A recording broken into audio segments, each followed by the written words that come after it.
வணக்கம், welcome to Soumya உலகம். இன்னைக்கு தர்பூசணி வாங்கிட்டு வந்து சாப்பிட்டாச்சு. இப்போ அந்த தோலை கூட நாங்கள் வேஸ்ட் பண்ணாமல் அல்வா செய்ய போகிறோம். இதுக்கு பசங்க இருக்கிறாங்க 2 பேர். அவங்க தோலை சீவுறதுக்கு ஹெல்ப் பண்ணுறாங்க. தோல் சீவின்னு இருக்கிறோம். தோலை சீவிட்டு அல்வா செஞ்சு காட்டுறோம். 2 பிள்ளைங்களாம் எவ்வளோ பொறுப்பாக வேலையை பார்க்குது பாருங்க. அல்வா வேணும்னா செஞ்சுதானே ஆகணும். மாட்டுக்கு கூட தோலை வைக்கலையே.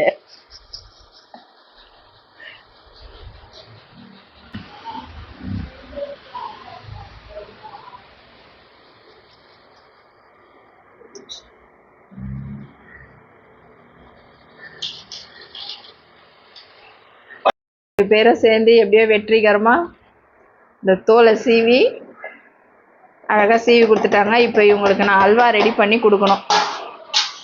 Okay, done. இப்போ இது சீவி எடுத்துன்னு வந்தாச்சு. இதை அப்படியே வந்து தண்ணியெல்லாம் பிழிஞ்சிட்டு நம்ம எடுத்துக்கணும், மெஷர் பண்ணிக்கலாம். இந்த கப்பில் வச்சு நான் மெஷர் பண்ணிக்கிறேன். ஏன்னா சுகர் வேற சேர்க்கணும் இல்லையா. சுகர் சேர்க்கறதுக்கு மெஷர் பண்ணி சேர்த்தோம்னா தான் நமக்கு கரெக்டாக ஆகும். நல்லா அழுத்தி கொடுத்தே நான் வைக்கிறேன். ஒரு கப்பு போடுறேன். கடாயில் வந்து எண்ணெய் ஊற்றிட்டு, கடாயில் எண்ணெய் ஊற்றி வச்சு நெய் ஊற்றிட்டு இப்போ இந்த தர்பூசணியை சேர்த்துருக்கேன். இது அப்படியே வதங்கட்டும்.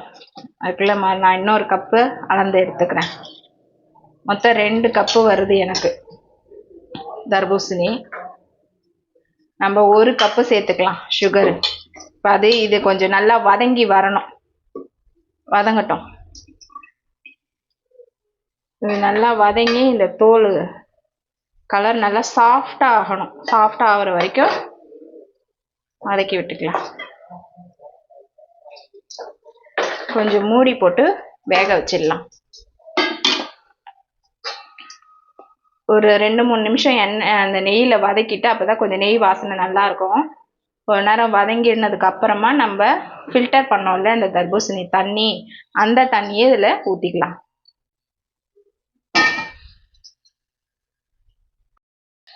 இந்த நெய்யிலேயே கொஞ்ச நேரம் வதக்கி விடணும்.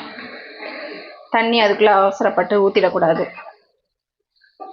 தண்ணி இதுலேருந்தே நெய்யில் கொஞ்சம் வதங்க ரிலீஸ் ஆச்சுன்னா போதும். அப்போ இந்த தண்ணி நம்ம ஊற்ற வேண்டாம். தண்ணி ரிலீஸ் ஆகலை அப்படின்னா லேசாக கொஞ்சம் தண்ணி ஊற்றிக்கலாம்.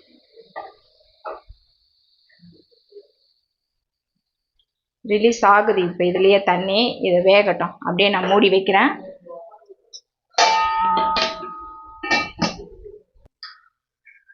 நான் ஒரு 4-5 வாட்டி இதை ஓப்பன் பண்ணி கலரி விட்டுட்டு இருந்தேன். அவ்வளோதான், இது ரெடி ஆகிட்டாரு. நல்லா வதங்கிடுச்சு. இந்த எண்ணெய்னே வருது. இந்த நெய்யெல்லாம் பிரிஞ்சு வருது பாருங்க.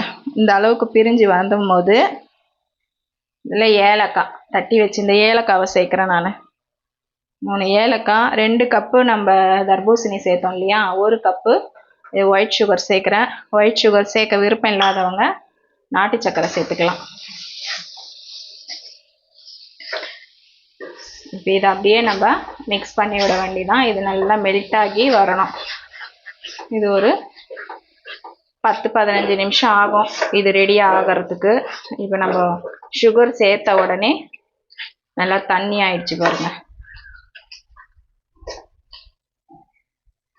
இந்த தண்ணியானது மறுபடியும் கெட்டி தன்மைக்கு வரணும்.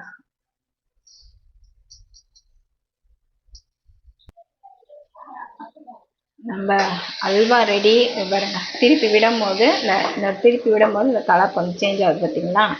நல்லா கெட்டியாக வந்துடுச்சு. ஃபஸ்ட்டு லூஸாக இருந்தது இல்லையா. நான் ஒரு 15 நிமிஷமாக இதை கடாயில் வச்சுருந்தேன். எண்ணெய் நெய் நம்ம ஊற்றின நெய்யெல்லாம் அப்படியே பிரிஞ்சு வந்துடுச்சு பாருங்கள். இதில் வந்து என்ன ஒரு ஹைலைட்னா, நெய் அதிகமாக யூஸ் பண்ண வேண்டிய அவசியம் இருக்காது. கொஞ்சமாக நெய்யை ஊற்றி நம்ம இந்த அல்வாவை செஞ்சுக்கலாம். மற்ற அல்வாவெல்லாம் நிறைய எண்ணெய் ஊற்றி அப்படியே குடிக்கும்ல, இதில் அந்த குடிக்கிற வேலையெல்லாம் இருக்காது. சூப்பராக நம்மளுக்கு தர்பூசணி அல்வா ரெடி. நான் இப்போது முந்திரி நெய்யில் தாளித்து வச்சுருக்கேன். இப்போ அதையும் சேர்த்துக்கிறேன் இது கூட. அவ்வளோதான், நம்ம அல்வா ரெடி. வாங்க சாப்பிடலாம். அல்வா சூப்பராக ரெடி ஆயிடுச்சு. தேங்க்யூ, தேங்க்ஸ் ஃபார் வாட்சிங். ஓகே, பாய்.